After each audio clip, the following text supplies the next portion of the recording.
So, we as Nigerians would love to ask this question: how did Nigeria get to where it is today? And the answer is very simple. The answer is us. We allowed the country get to the state it is today. And one of the ways is by us always saying when something bad happens, is by us saying, I beg leave it, this is Nigeria now. This is Nigeria now. I have heard that statement so many times from different classes of people. It's Nigeria. Oh, take heart, it's Nigeria. We allowed a lot of nonsense go into our system and we said nothing about it. When we were supposed to call these people out from the years ago, we said nothing because we got used to the system. And you know why we got used to that system? Because we, the people, got corrupt along the way. As we change our government, we have to realize that we need to change ourselves individual. I need to work on myself to be a better person. You need to work on yourself to be a better person. We live in a generation where wealth means power, wealth means accepting anything. And we have now trained our minds to believe that without having that wealth, we're nobodies. So people started doing a lot of nonsense and people started putting their hands in a lot of illegal business just so they can come out and look big to the public. We are the ones that created these monsters and then we fed those monsters. We are the ones that look down on people that are not of high class and look at them like nobodies. We did it. We are all guilty of this. All of us, each one of us are guilty of why our country is in the state it is. We all lost our credibility along the line. And this is a time where each and every one of us should sit back and reflect on our contribution to this dilemma now. One of the biggest things you would ever have to work on in this life is working on your love for money. Yes, money is important to survive, money is important to grow, but money cannot be the root of your the source of your entire happiness, because when you place so much value on money, you become capable of doing whatever it takes to achieve your dream. One of the biggest things I solved in my life years ago was the need to want everything flashy, the need to want what the next person has. I had to look at my life and say, wait, with all these things I have, am I happier? And the answer was no. Not because I didn't want, not it doesn't mean I don't want those things now, but I learned how to be grateful and to be happy with even a little bit. And I put effort into trying to achieve more. I don't have everything in this world. Oh my God, if you know my dreams, what I would love to achieve, I would love to travel more often. I would love to buy nice things. I would love a lot of things. I would love to go every year to see my mother, right? But I had to be realistic with what I can do for myself and not try to put myself in a diminishing position just to get those things. A lot of us Nigerians, we sit on the internet and we worship a lot of people that showcase wealth and we don't ask, how is it achieved? We see a lot of people shining expensive cars and expensive homes, but we don't ask the question because we do not want to know how they get it. We just want that wealth. A lot of the people who are being worshipped online right now with, oh, they traveled here and they did this and they did that, they don't even have money in their account, but they're being worshipped because that is how our brains have been trained to look at someone with wealth and they are gods to us. We have adopted the fake it till you make it mentality. Oh, you need to look at certain parts to be worshipped. And you know, it's so funny that a few years back, I was dealing with a real estate situation, and the person was about to purchase the buildings we were selling. But I ended up calling an Uber to go back home. That was before I had my car. And the guy looked at me and said, where's your car?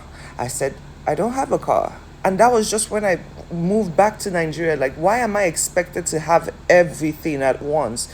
And instantly he said, no, you can't sell me a 200 and something million home, but you don't own a car.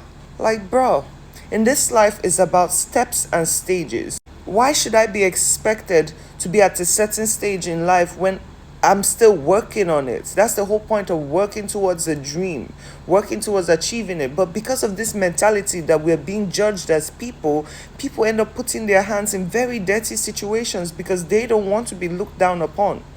Even I told a story not too long ago when I first moved to Nigeria, because everything was moving so quickly. I had my mattress on the ground, and I had people laugh at me in my comments saying, "Oh, look at her. She's sleeping on the ground, but she's having an iPhone. I think it was iPhone 12 back then, an iPhone. Like, you try to shame me, honey. I don't have shame for things like that. I am very comfortable with where I am at the moment I am. Do you understand? I don't have to do anything to impress absolutely no one. And like I say, trust me, nobody likes nice things more than me. Honey, I love nice things. I love nice food, but I would always settle for what my pockets can do. Because if I don't do that, God have mercy. We are the monsters that created more monsters. We are the ones that fed the government so much power to feel like because they are with the money and they're in the higher positions that they matter more than us. That is why when something happens to us, they don't see it. They keep going with their lives. They have their dinners, they have their parties, they laugh, they dance on stages because we allow them do that. Half of the people in our government are uneducated. Half of them can't read. Most of them can't even compose a sentence properly. But yet they're superior to us? How did we allow it get here? And you see how people that have morals, their morals always drop when money is put in their hand.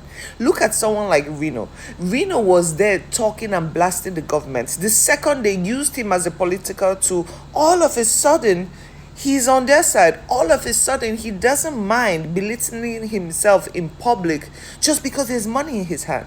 Majority of our Nigerian citizens right now, if money is being placed in their hand, they will turn mouth swiftly. Do you think power should shift from APC to another party?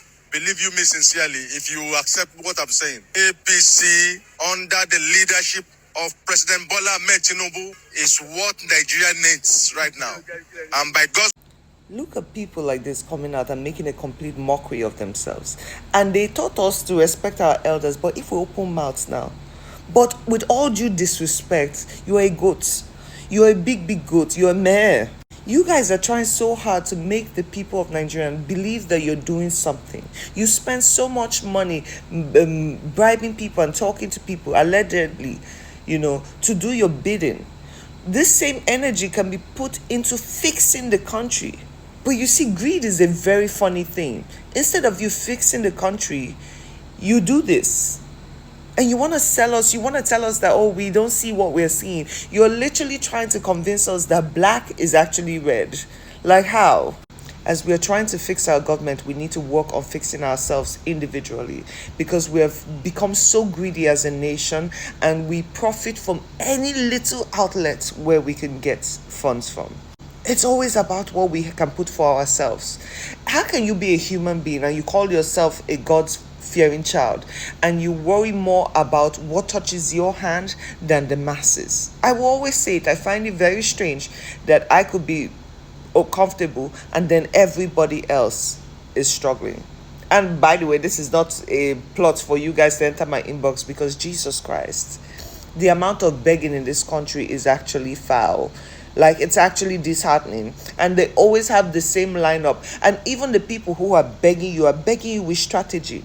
They always use the same line, like, oh, I don't do this. It's the same script you guys are playing. And it is so sad because people who truly need help are not getting the help because you're flooding people's inboxes with messages like this. As you're in people's inboxes, because I know it's not just me, everyone, you're using the same script that has been sold to us for decades. And shame doesn't catch you people. When there will be people truly in need, we will not see it because we've now banned all of you in the same category. We have to change the way we look at life. We have to give people the opportunity that truly need to give them help. In fact, what is so funny about this, yesterday I sat down and calculated how many people asked me for money yesterday. It came to about 4-point-something million. And I'm looking. I said, every day? Where do you think I get that money from? Am I robbing? I be thief? Because I don't understand though. God. God bless our country. But let's fix ourselves too. We know what we do. We need to fix ourselves too, honestly. If not, we will never have a better country.